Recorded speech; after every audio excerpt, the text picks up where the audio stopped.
Several years ago, when I was probably, I don't know, 9 or 10, I found this model. And I didn't know anything about Gobots. I didn't watch the show.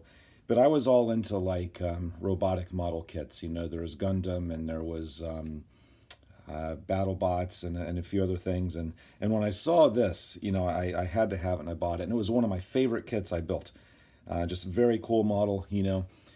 Well, over the course of growing up and moving out and changing houses and moving and getting married, that disappeared. I have no idea where that went. So when I saw this on eBay for like 30 bucks, I didn't even hesitate. Buy it now. And I looked at others on eBay, and people want a lot of money for these. I think I got mine pretty cheap because the box was kind of beat up. You know, this is just a lid. The box is kind of beat up and torn up.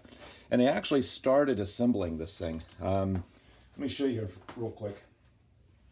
This is the head, and this side piece helmet will come off. But they started assembling this already, and all of these parts are glued together. And they did it wrong. This piece down here is actually supposed to rotate, and it doesn't, and it's upside down, and it's turned sideways. So, you know, my original plan, my initial plan was just to build this model and have it. But then I got a brilliant idea. What I started doing was just using a cheap pair of calipers here, measuring everything out, drafting it up with the idea of 3D printing this. But not just 3D printing this size. I want to blow it up. And here's a helmet piece. Here's another helmet piece. There's the base part that goes here. This is 3 times bigger. Let me get some other pieces here. There's some other pieces. There's the side chin piece for the helmet there. Another side piece. This is goes over his face. And then these pieces right here make up that back piece right there. So I drafted it in SketchUp to, yeah, I know I said SketchUp, get over it. One of these days I'll learn Fusion. I have it, it's just I struggle with it. So I always fall back on what I know. And I'm not even really that good at SketchUp. But anyways, so I drafted it with the exact dimensions here. And then when I put it in my to 3D printer, I just blow it up 3 times. So this kit is 1/12 scale. So 1/12 scale kit, you blow that up 3 times, and that'll give you a 1/4 scale model. Make sense? So the reason why I went 3 times instead of 4 is because some of the larger parts won't fit on my printer if I go 4 times. So I went the biggest that would fit on my printer without having to cut parts in half. Which, yeah, I know I could have done. By the way, I did print the face, but I haven't shown you that yet because, yeah, it's not the best. But I'll show it to you here in a second. So anyways, what I'm going to start doing. So far, these are the only pieces I have printed. And you know, you start putting this together. And, I mean, this is a fairly decent size. I'm kind of excited to see how big this thing is actually going to be when it's all done, you know. And so what I want to do is I'm going to post everything that I'm doing on Thingiverse. So as I draft parts out, I'll load those on Thingiverse. And as I print parts, I'll load those pictures on Thingiverse. And I thought I would do a quick video series of building this, printing and building this model in whatever scale you want. Because since I drafted it this size, if you decide to follow along and build this, you can have your printer, if you do it twice the size, you'll have a 1/6 model. If you do it 3 times the size, like me, you'll have a 1/4 scale. If you do it 4 times the size, you'll have a 1/3 scale. If you want a full size one, just blow it up 12 times. So I just wanted to share with you what I'm doing and how and why. And from here on out, it'll just kind of be like a build instructional video so that as I get groups of parts done, I will then post a video showing assembling those parts. And again, you can go to Thingiverse and download them as I load them and print them as I print them. So anyways, let me kind of clear all this out. I'll grab the instruction sheet and we'll start putting some of this stuff together. Oh, by the way, like I said, I did print the face. Don't laugh, because it's not the prettiest face I ever made, but it is the first. So, and this was actually my second attempt. The first attempt, the nose was way too wide. I mean, it's actually a little bit wide now. I think the nose is too wide. I think the mouth looks a little bit too much like C-3PO. But the first one I did looked even worse. And the first one I did, you couldn't even make out the eyes. I mean, here, if you get the light on it just right, you can see I kind of indented the eyes, pupil and stuff a little bit. So, comparing that to the model face. So yeah, the nose is too wide, the mouth doesn't look right. And I think the face is too fat. You know, I think the face should be skinnier. But as a first attempt of 3D modeling a face in SketchUp, I think I'm happy with it. If any of you want to download the face from Thingiverse and redo it to make it look better, go right ahead. That would be perfectly fine with me. You're not going to hurt my feelings if you don't like my face. So anyways, let me clear all this out, grab the instructions, and we'll start putting this together. All right, so I'm going to do this in the order that the instructions show. Step 1, 2, 3. I figured that was a logical order to go. So I started by drafting all the parts for right here. Now I did draft out the visor, which in the kit is a translucent blue piece. I don't have translucent blue filament. My initial thought with that was to just find some translucent blue plastic and heat form it or something like that. Maybe cut the side out of a blue bottle or something. Because 3D printed clear is, you know, you're not going to perfectly be able to see through it. But I'm going to buy some translucent blue filament. I'll print it, I'll sand it smooth and polish it and see what it looks like. If it looks horrible, then I'll do something else. But I don't have that piece printed yet, but it is drafted and it should be on Thingiverse here pretty quickly. So if you're going to download these parts and build this along with me on Thingiverse, again, I'm going to load all the parts you need to print here. Then later, I'll load all the parts you need to print here. Now, steps 2 and 3 are the same. It's just step 2 is for one leg, step 3 is for the other leg. And that'll be another video. So this video will end when we're done with the head. All right, so as far as loading the files, to number them, you know, each part has a number. For example, that's like 54. This one over here is, and I can't read that, 53. I only drafted one. So what you do is you print that one side and then you invert it and flip and print the other side. Okay, does that make sense? So that way I didn't have to draw two parts because they are identical, just a mirror image. Same with the helmet piece. I drafted the left-hand side, so you print the left-hand side and then you load it in your program again and you just mirror image it to do the other side. All right. Now some parts, like this round T part right here, I printed that in 2 halves. So the first thing we're going to do is glue that together. I figured it would just get a nicer print if we did that.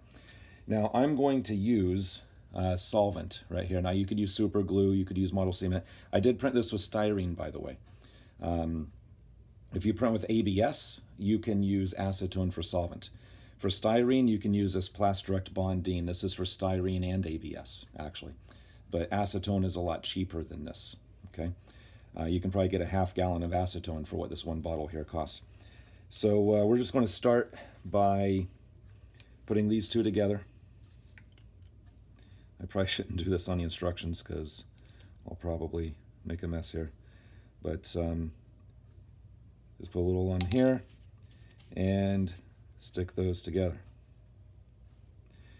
Now, one thing I didn't think about when I was doing this is hole clearances. Let me widen this out a little bit. If you draw a 1 millimeter hole and then you're going to put a peg in that and you make that say 0.9 millimeter, you've got a 0.1 millimeter tolerance. if you then blow that up 3 times, you now have a 0.3 millimeter tolerance. So if a part is a little bit loose when it's small, it's going to be a lot of it loose when it's big.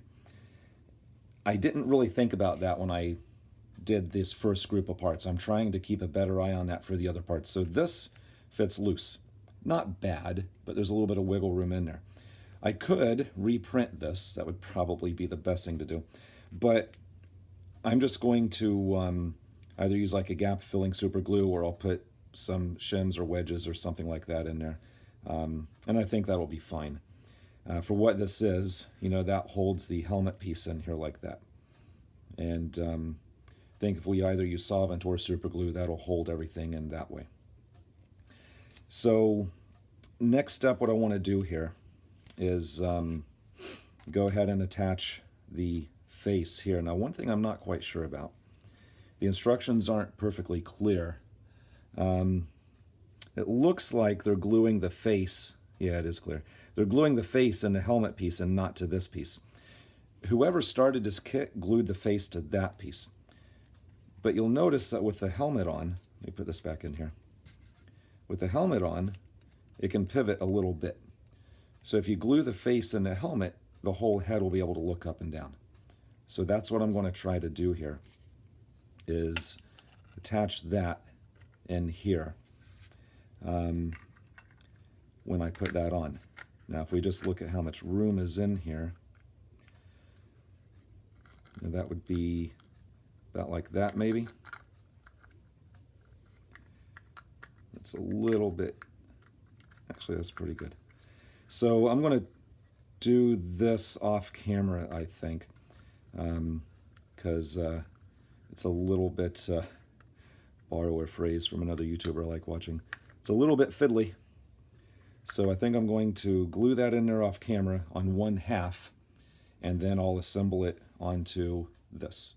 All right, so I'll get back with you when I get some stuff glued together. All right, so I've got the face glued in to 1/2. I used the solvent along the edge, and I just put a little bit of CA glue just to hold it while the solvent kind of set. So the plan is we'll put this in here. So now, as you can see, the head can kind of move. And since that hole's a bit loose, you know, it'll be a little bit, have a little bit of motion here as well, which really isn't needed because this whole base should be able to kind of turn. So what I might do is just pad that with something in there, maybe just to help fill in the gap. But again, that's not too critical, I don't think. Before I do that, though, I want to go ahead and put this on. So this piece, and you'll notice this piece has, you know, that step is a little flat here and it's thicker here. I think that's going to set up the angle when you put this into the body. And this goes on this way, all right? Like I said, the guy who started the kit had it on the wrong way. And, but best I can tell from the instructions, it should go on this way, and then this goes in here to lock it on. Now it's a little bit, you know, I made that a tiny bit long.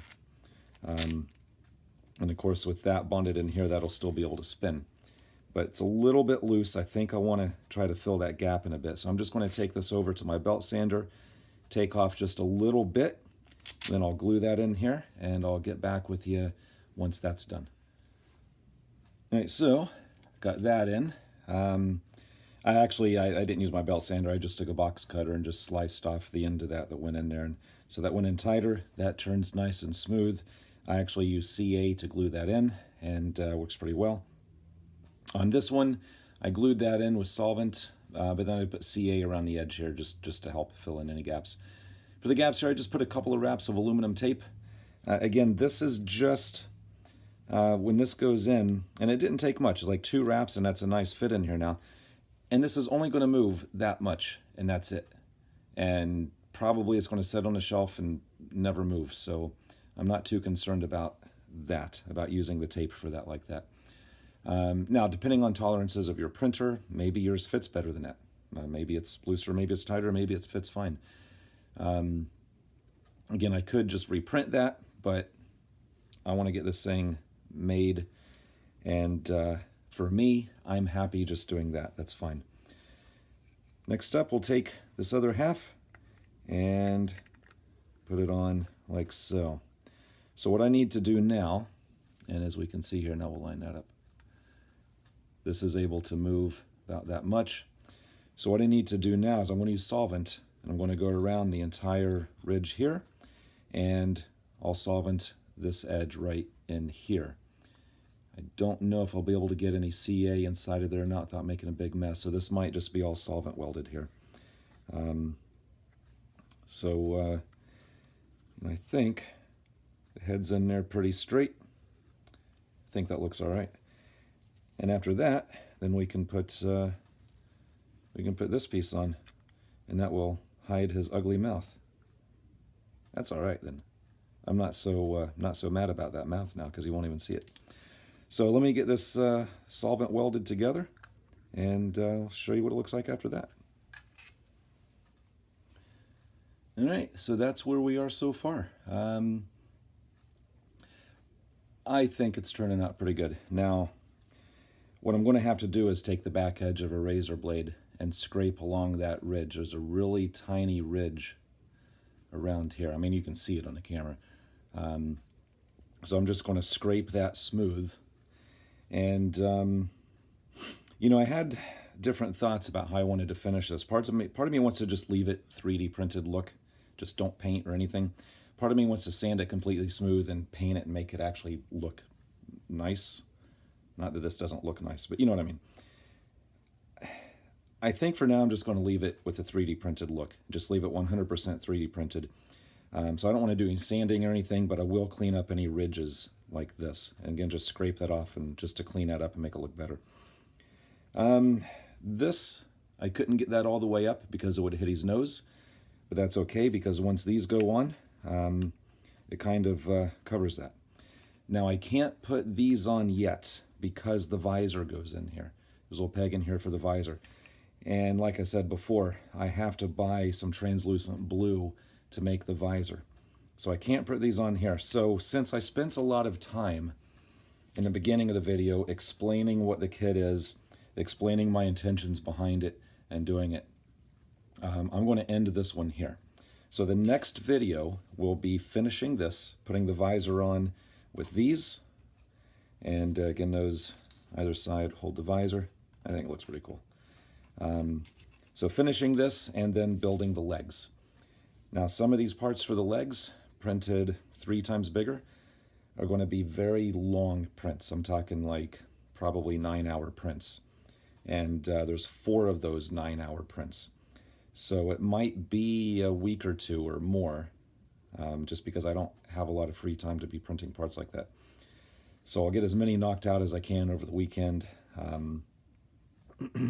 So maybe a week or 2, we'll get back and we'll do 2 and 3 actually, steps 2 and 3, and hopefully be able to build both of those legs. So we'll just take it one step at a time.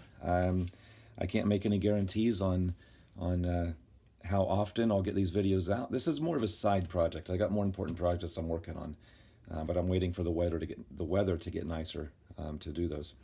So this is just kind of, you know, I just decided to do this literally like 3 days ago. So no timeline for this. I'll just get the videos out whenever I get them out. If you do decide to build this along with me and print the parts, keep in mind, there are some metal parts in here. There's spring, like right here, there's a spring that's obviously in a kit. There's a few screws, a few pins. You're just going to have to find those on your own. In fact, I don't even know if I have, I mean, I've got a little box full of springs, but I just have to see if I have anything that'll work. So anyways, hopefully you enjoyed this. Hopefully we'll see you back on the next build. And you know, I'm excited for this. I'm really anxious to see like how big this thing's going to be when it's all done. But it's probably going to be about 5 years worth of printing. That was a joke. Anyways, until next time, thanks for watching.